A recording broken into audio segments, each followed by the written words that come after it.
Jonathan here with Darrow Kia Madison. I wanted to take a moment to talk a little bit about how to use the voice commands in late Kia models. So I'm sitting here in a 2022 Kia Stinger, and over here on the wheel, which has our cool new logo, you've got this voice command button right over here in the top left corner. It's going to be the same for most Kia models in the last few years.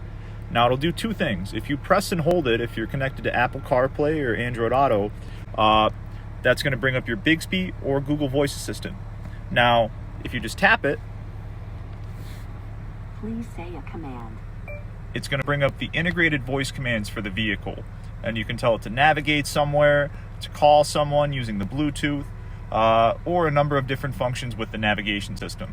So call or stop by today if you have any questions on this, or check out some of the great new options that we have, which will have these voice command functionalities.